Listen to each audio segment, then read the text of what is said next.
Well, our normal protocol is that we will wear our masks when we're not speaking. We've got some guests that are not going to be wearing masks today, and it's their personal choice. So at this point, I'd like to go ahead and get started with a roll call. Sure. Trustee Hussein Berry. Trustee Patrick D'Ambrosio. Here. Trustee Roxanne McDonald. Here. Trustee Adel Mosip, here. Trustee Mary Petlishkoff. Here.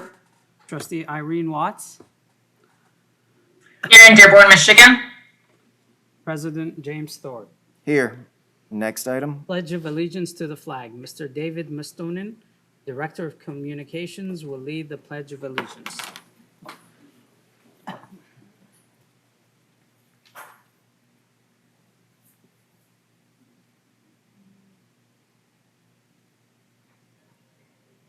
All right, instead I'll lead it.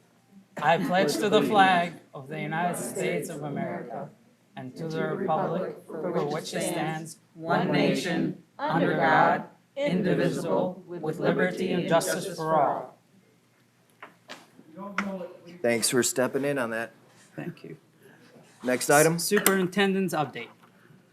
Good evening, everyone. Welcome guests both here and at home. Glad to Is your microphone on? Mike's not on.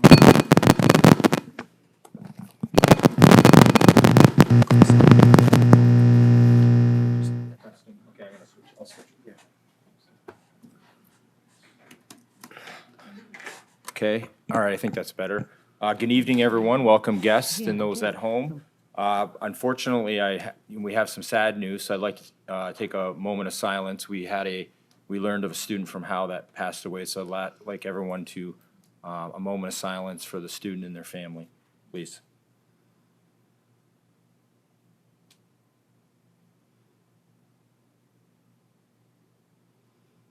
Thank you. Appreciate it. So I'm going to continue with agenda items. We do have retirements this month, and we've had a lot, obviously, in the summer it occurs. So we have Eileen Bondi with over 23 years of service. We have Marcella Carlissimo, over 43 years of service. John Salone, over 35 years of service. Thomas Hand, over 46 years of service. Susan McDonald, 29 years of service. Deborah Moray Brosh, over 22 years of service. Kimberly Pilichowski, over 15 years of service. Andrew Satarski, 41 plus years of service. Kristen Waddell, 17 years of service. And Thomas Zerger, 23 years of service. We thank them for their service, and if we could congratulate them now, I'd appreciate that. It's a lot of years. A lot of years and a lot of good people that we've all worked together. I just wanted to especially commend those who have put in over 40 years of service. And I don't know about Ms. Carlissimo or Andy Satarski, but I do know that Thomas Hand also went his entire educational service or experience through DPS. So there's a lot of dedication, a lot of years with us. So just a little extra shout out to them. Absolutely. Thank you so much. So I also want to, moving along, our summer school program. I've been at several schools during the program, and I gotta say, our students are so happy to be in the school. This is a record summer school program for Dearborn schools. We know it was needed. We have almost 8,400 students, and I believe it's the largest, potentially the largest in the state, or one of the largest. We have about 1,000 staff members involved. And again, we know that the students needed it, and during the beginning, and I know the board asked us way back in January, February to get ready for how do we get students caught up. And when I go into the classrooms, when I interact with students and staff, and again, they've had a long, tough year, as we all have had, but they're excited to be there, the students, and it's wonderful to interact with them and to provide that opportunity. So I want to thank the board for their support. I want to thank all the teachers, all the administrators, and my executive cabinet, Ms. Ali Bazzi, the executive directors, really worked hard to get this moving. And so it's just a wonderful program that we're offering for our students. And I'm very pleased, and I know we're getting a lot of feedback. And again, I've been in many schools. It's just so nice to get back to the visits. And those of you that know me, I've got the sign, and the kids want to get back in the pictures, and it's just positive. And I'd like to say that from what I've been seeing and hearing, the variety of things that we've incorporated in this summer school program, thanks to a lot of not only programs that we purchased to help produce the programs, we've also had a lot of volunteers come in and help support us as well. And I'm pleased that we used our ESSER funds in such a robust way that really went back to the students and the school community rather than just sitting in the bank account. Absolutely, and we're glad we were able to attract enough employees because most districts have had trouble, and we knew that. And so appreciate the union heads working with us to Absolutely. make sure that we'll get enough. And we did employ teachers and other staff members from outside the district too, as well, but it's real positive. Thank you for your commentary. And thank you for the chair shuffle to help me out with the microphone there. So very excited about that program that will continue, and that's an 8-week program too, so that just huge. I know Randy Weingarten, the AFT President National, and Miss Mazza, Jane Mazza, DFT, had highlighted that, and she highlighted our program. And then Dr. Michael Rice, the state superintendent, has been using us as the model of how to run a summer program coming out of the pandemic, so very happy, yes. Trustee Watts. I just wanted to say that I can hear the tech guys in the background. I can hear everything they're saying. So I'm not sure what they're plugged into. Thanks for letting us know. Go on, Dr. Malenko. So the other thing, we did have a little bit of a hiccup, not within our control. And one of the times it was actually when I wasn't in town and Dr. Chokol was acting superintendent.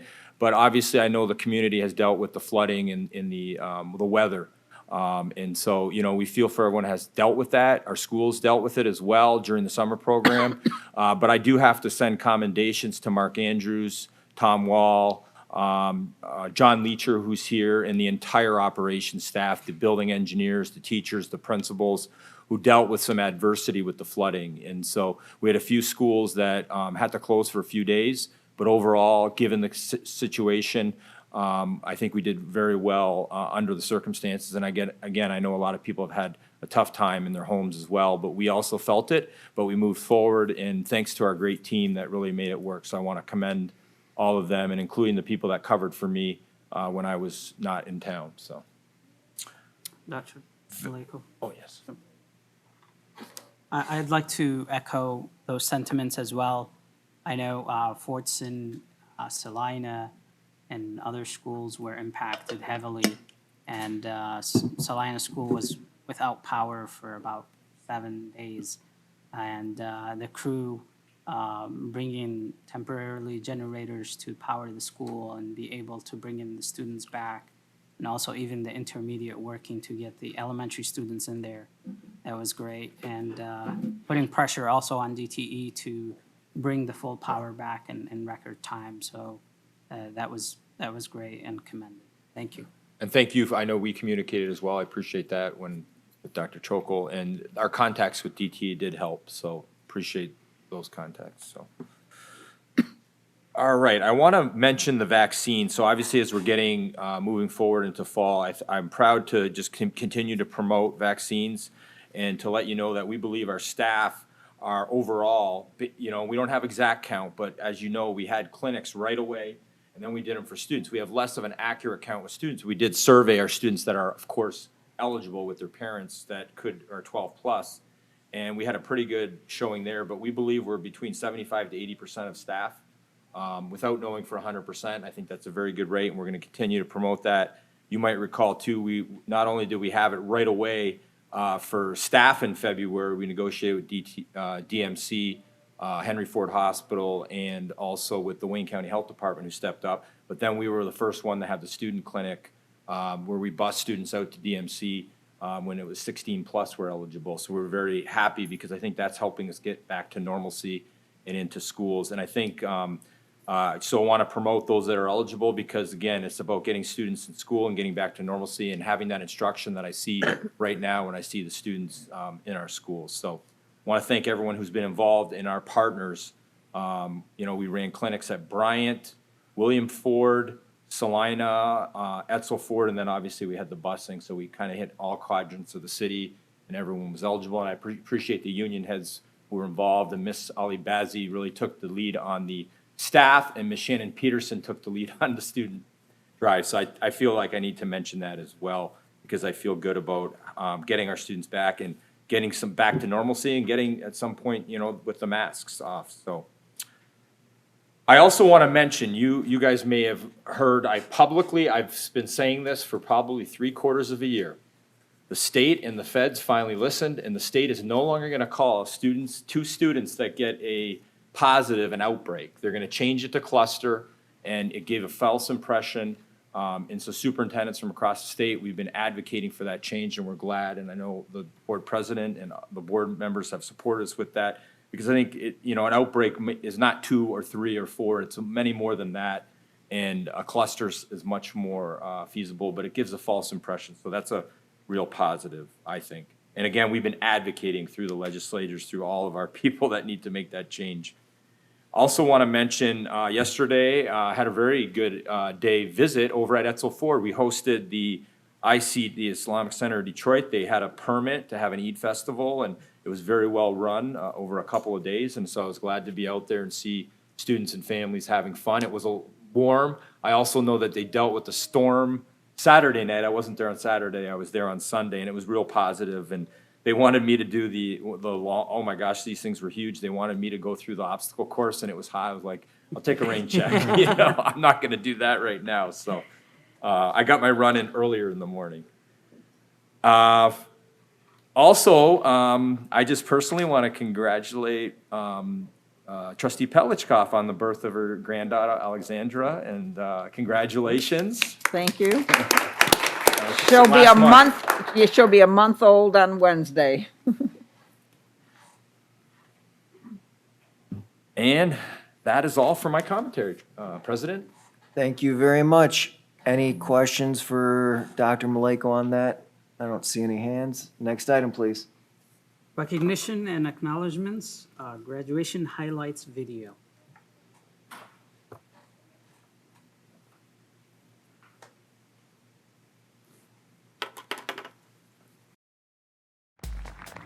Good afternoon, class of 2021.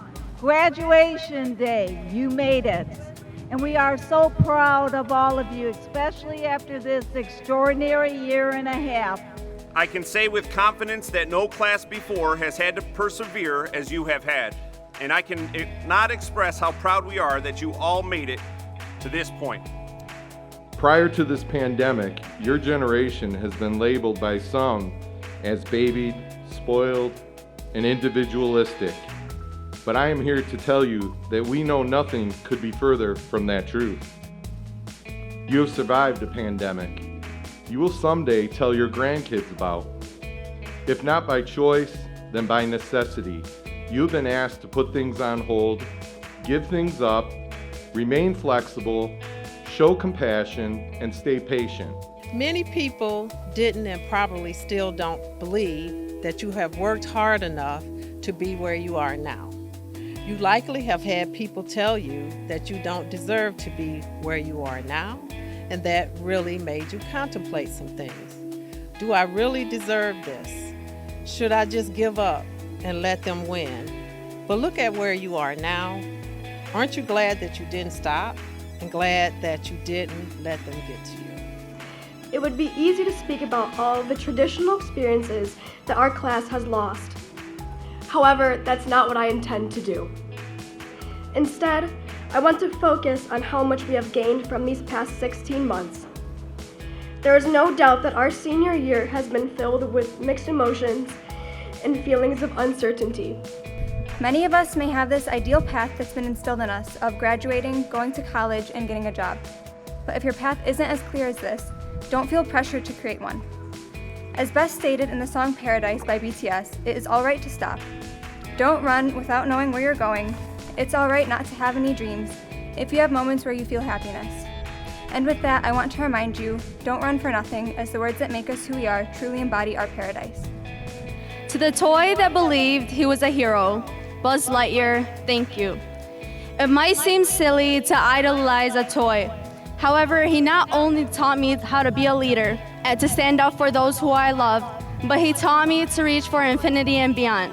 As I'm looking into the crowd today, I couldn't be prouder of all of you that stand before me. I want to provide you all a quote by former President Nixon that reads, "Only if you've been in the deepest valley can you ever know how magnificent it is to be on the highest mountain." As a class that has dealt with many struggles, often feeling as if they were in that valley, it would have been easy to just give up. But we exemplified the remarkable resilience we embody. This resilience will carry us throughout the following chapters of our lives, whether it be pursuing higher education or the beginning of a career. We all have things in life to grumble about, and you will have more things. And while this is a day of celebration, it is also a time for us to be reminded about the importance of being optimistic and having a positive mental outlook at times. Things like all of a sudden you became online learners this year, even though you didn't necessarily sign up for it. So remember, when things get tough, things will get better again. There will be times where a test won't go the way you want. You might not get the grade in the class that you hope for. A relationship will end. You don't get the job you want. And in those times, remember, always look on the bright side of life. You have become resilient, creative, and ready to face future challenges. I am sure that you're experiencing new vibes right now. I was in your shoes 17 years ago, sitting in the same spot that you are in now. The fact of the matter is, the feelings and emotions that you are feeling right now will not be repeated, will not be replaced, even with your future graduations, whether it's associates, bachelors, or even doctors. So Thunderbirds, take it all in. Enjoy the moment. Let it sink in and raise your head high. I would like to share with you how I feel today. I am feeling thankful. Yes, thankful. I am thankful to you, graduates, for your resilience. Quoting Dr. Steve Maraboli, life doesn't get easier or more forgiving. We get stronger and more resilient. What is next? That is a question I asked myself 40 years ago. You, the class of 2021, are better prepared to navigate the uncertainty that life has to offer because you are stronger and you are more resilient. How many of you have been asked recently, what are you going to do when you grow up? Where are you going to go? I bet you all have, haven't you? The reason we're asking you that is because you have a great opportunity. And we remember that. We adults remember when opportunity was in front of us. And we're excited because you have that now. In fact, the other reason we keep asking you is because we're so proud of what you have before you, which is the opportunity. So when parents and adults are asking you, where are you going to go? What are you going to do when you grow up? We're really asking you to embrace what you have, which is this wonderful opportunity in front of you. If you're pursuing your dreams, pursuing what you're passionate about, I hope this encourages you. Don't give up. Push through the droughts. Channel the inevitable disappointments back into your craft. Break molds, think big, create, but most importantly, live. In the meantime, make it about others. Stay strong, live on, and lastly, to the Edsel Ford class of 2021, power to the local dreamer. Class of 2021 is indeed a special class. Despite coping through a pandemic, we as students, as a Ford family, still carried ourselves through hard work, service to our community, and held our original Fordson traditions and values. Let us continue the success that we have started here, because just as Oprah Winfrey once said, real success means creating a life of meaning through service that fulfills your reason for being here. It's more than just yourself, and it's about one another. And sometimes it's having the bravery and the courage to learn about one another. So graduates, as you go forward, soon to be graduates, think about that when you look around the room. Something may be happening, and having the courage to stand up for one another. Mark Twain said, 20 years from now, you will be more disappointed by the things you didn't do than by the ones you did. So, throw off the bow line, sail away from the safe harbor, Catch the trade winds in your sails. Explore, dream, discover. Now is your time to explore, dream, and discover. You have been given the education you need to help you along the way. You have proven to yourself that you have the ability to overcome obstacles and succeed. So don't hesitate. Find that next goal and achieve it. If life seems jolly rotten, there's something you've forgotten. And that's to laugh and smile and dance and sing. When you're feeling in the dumps, don't be silly chumps. Just purse your lips and whistle, that's the thing. And always look on the bright side of life.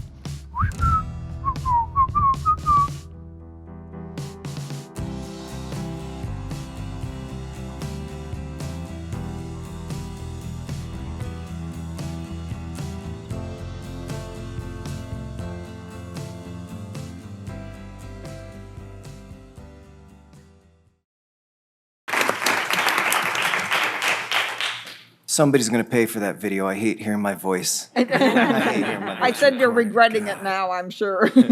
But congratulations again to the class of 2021. Next item.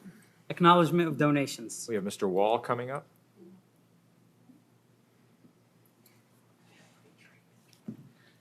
Good evening, President Thorpe, Dr. Maleko on board.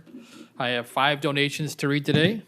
The first donation was $500 been offered to Smith Middle School by Dearborn LaFontaine Automotive Group to be used for the 8th grade carnival celebration. A donation of $3,464 has been offered to Salina Intermediate School by Mimic RFA Insurance Group to be used for staff appreciation luncheon and staff and student t-shirts. Donation of $500 has been offered to Salina Intermediate School by J&I Pediatric Care Center to be used by the Student Council to purchase a vending machine. Donation of $200 has been offered to Salina Intermediate School by Dearborn Bakery Outlet to be used by the Student Council to purchase a vending machine.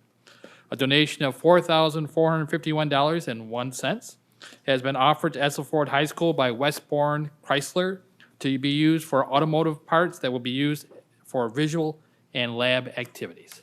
That concludes the donations. Thank you very much. Next item. Approval of minutes for the following Dearborn Board of Education meeting. Policy Committee meeting, June 21st, 2021. Board Report 21-01. Regular P12 meeting, June 21st, 2021. Board Report 21-02. Recommended action, make any necessary corrections, and move the approval of these minutes. So move. Support. We've got a motion by trustee D'Ambrosio, support by trustee Petlicoff. Any corrections that we need to make note of? All right, I see no hands up. Could I get a roll call vote, please? Trustee Barry.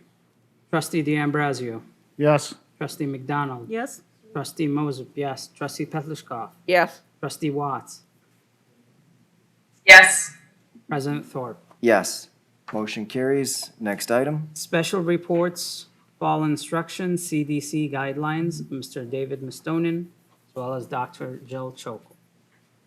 So if I could just start before David and Jill get started here. My team and I have had several meetings over the summer, and obviously we've been, we waited for the recommendations that came out from both the federal government and the state, and then obviously the county. But we have been meeting several times in July. And so I just want to put the caveat here that this is the current conditions, and we know that everything's subject to change. The state, the CDC makes recommendations, but the state has the legal authority, the Michigan Department of Health and Human Services, over schools regarding to COVID mitigation. And then the county also has authority legally. So we would have to follow whatever it is that they would mandate potentially if conditions change. So I want to let everyone know that right now what we're going to be saying is recommendations, but by the time we start with students on August 30th, it is possible that things could change. And again, we've had multiple meetings with our crisis team, my cabinet team, and we'll continue to do so. In fact, we have another one tomorrow, and this obviously has been an important subject of conversation, but we're hoping to get back to some sense of normalcy for the fall for students, as we've mentioned. And so our team will continue to work hard and follow those regulations, and do what we think is right, working with the board. So obviously, this is the first time we've discussed this under the new recommendations that have come out for the upcoming school year. Again, everything's subject to change. Thank you. So good evening, trustees, President Thorpe, Superintendent Maleko.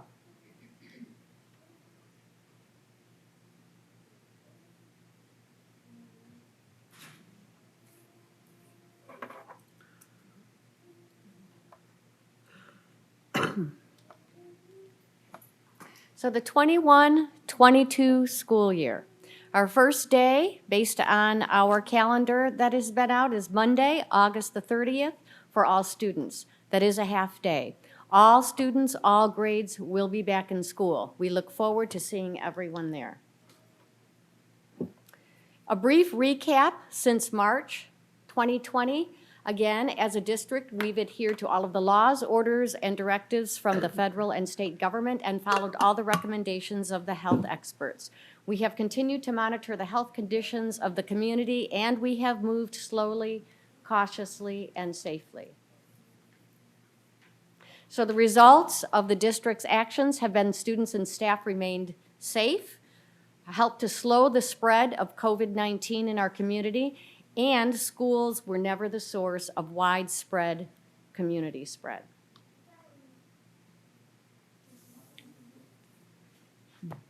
Good evening. So as we look ahead to the fall of, or actually late August, fall of 2021-22, as we start the school year, as Dr. Maleko has pointed out, you know, this has been a discussion in our crisis teams and our administrative and our instructional and non-instructional teams.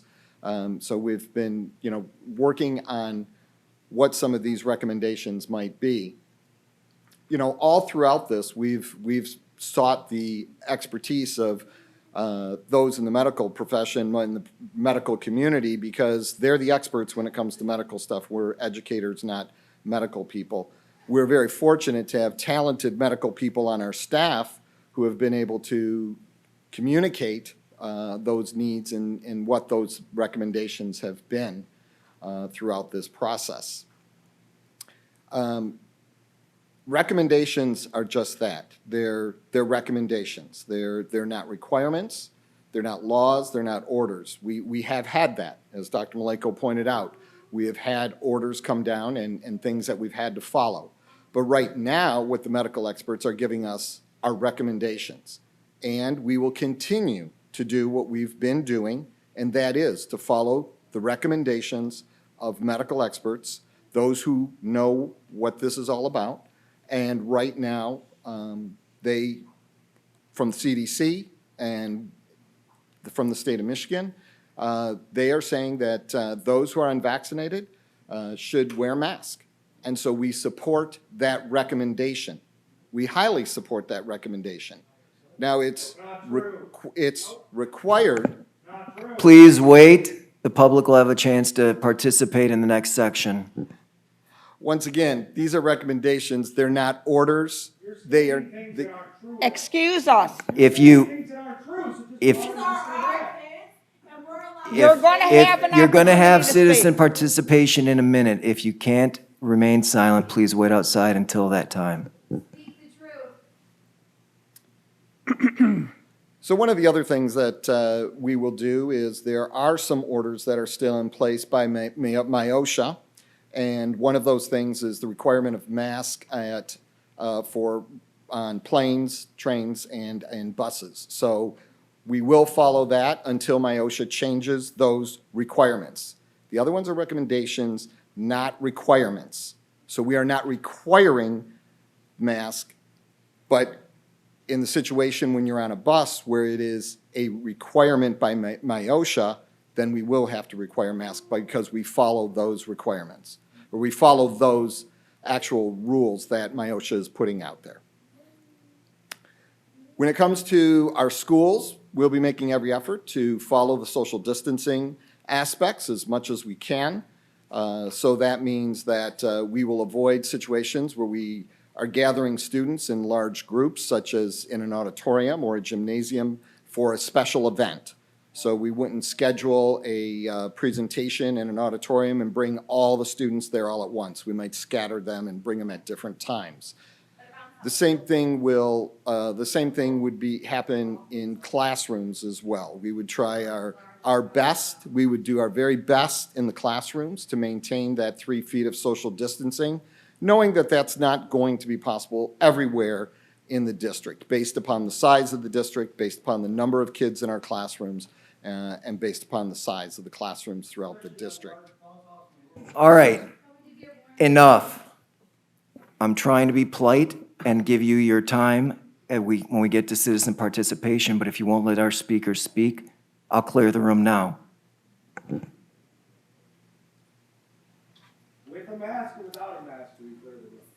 So we're hoping that these recommendations that we are putting forward will be able to start August 25th. That's when a majority of our staff will return. We can get these underway. Of course, with COVID, as Dr. Maleko pointed out, there is the COVID factor, and that is that all plans, we don't know if the health condition of the community were to change, were to get worse. If these recommendations were changed to orders that we would have to follow, then we would have to follow those, as Dr. Maleko pointed out. So that is kind of the plan. The goal has always been to slow the spread of COVID-19, not overwhelm our medical facilities, and protect those who are most vulnerable. We've been able to do that these past 16 months through the steps that we have taken. We've always moved slowly, we've moved cautiously, and we've always done what was in the best interest of our staff, our students, and the community at large. We are part of the greater Dearborn community, and the actions that we take in our schools must reflect that greater community. One way to help curb those efforts, Dr. Maleko pointed this out as well, is vaccines. They have helped in the efforts to slow the spread. Are they 100%? No. Even the medical experts say that the very best vaccine is 95%, so which means you could get COVID with a vaccine. But what you could happen, and what they've also said, is that vaccines help control the spread. They limit the severity of the illness so that you are not getting as sick and we're not seeing the hospitalization rates. Of course, we understand that everybody has to come to that decision on their own, that that's part of the process, that people have different feelings toward how they feel toward the vaccine. And so we have to respect those feelings and understand it, and at the same time provide education as well.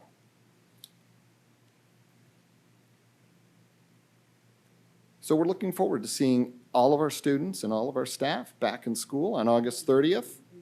And we look forward to having them back in the classrooms, as Dr. Maleko and Dr. Chokel and our administrators have said, that this summer program really shows how much the kids have missed being in school and how much we've missed seeing them in school. So we look forward to having them back. Thank you. Any questions or comments from the board? Trustee Moses. So from what I understand, when we're saying those are recommendations, are we taking that as a decision right now that we're only highly recommending masks so students and their families have the freedom to choose if they want to wear a mask or not? Or are we requiring it in buses only in certain areas? So buses, it's required. That is the only area I believe that it will be a requirement where that would start effective August 25th when the teachers return. We will still be cautious with mitigation. And so we're highly recommending it. We're doing exactly what the federal and state did.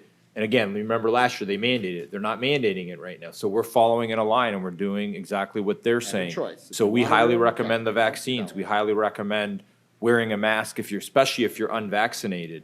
Now, I will say this, and our nurses who do a great job, and you've seen them, and they can be available at the next meeting. One of them's working a vaccine clinic tonight. I think both of them may be busy, but they do outstanding work, and they've been in constant contact with the county, and they support this as well. And part of the reason, I'll just say, to kind of expand, Last year, and we know we've seen the studies, we talked about it just again today, on, young students. Again, some have gotten it, but they're less likely to have the severe symptoms and the severe part of the disease. The difference last year versus this year is that we were also worried about our students who would go home and potentially spread to, a grandparent or a parent or someone with a serious health condition. Now, all the adults, and we know the vaccination rate in Wayne County is 65%. We know that in Michigan, I believe it's right around that as well. And so we have a form of protection so that we no longer are as concerned. Again, nothing's 100%. That is something the nurses say that's a huge factor into why this is being a recommendation this year and not a requirement. I will put the caveat out, and I know we understand that students under 12 right now don't have that opportunity. So that's something that we'll continue to discuss, and we understand there's differing viewpoints. The nurses, though, say that we will have to monitor everything. And again, the nice thing about the elementary is that we probably have some of the lowest class size we've ever had in the history of our district because we overstaffed last year with the ESSER funds when we hired all the students for the virtual. So we'll have the ability to have, it won't be, 6 feet, but we'll have better ability to spread. And again, parents or people may choose, they want to keep them on, and that is fine. That will be their choice. And we're still highly recommending it for all that are unvaccinated. So I kind of expanded, Trustee Moses, but I thought to get that out after you asked me that question. Thank you. Additional questions? Yes, Trustee Petlicoff. Are we going to be required, as we were all of last school year, to submit our plan once a month? Or is that over with? So that was last year's legislation, and I'm going to be verifying it with our legal, unless they change something, but that was in order to get the state foundation allowance, Right. because last year we were in hybrid. But this year, there's 2 reasons it wouldn't be required. One is we're going back 100% 5 days into a normal, almost like a normal year. And the students that are not, it's under Michigan law. So I think we were proactive again when we applied for the virtual school. We know Ms. Peterson's going to be running it. She applied for that. So we have students that applied for that. So that is under state law. Prior to the pandemic, you can do that anyway. And so we're in good shape because we're under the normal pupil accounting. When we had to approve that last year, it was to allow for the online and the hybrid, the partial in and partial out. So I will get verification of that, but my understanding as of right now, that legislation expired for the current year. But again, last year, if you recall, when it changed, they passed that legislation. It was like the week before Labor Day. So you never know what may happen up in Lansing depending on conditions. But I appreciate you pointing that out, Trustee Petlicoff. Thank you. Any additional comments? Thank you, Mr. Mustin and Dr. Chokel. Thank you.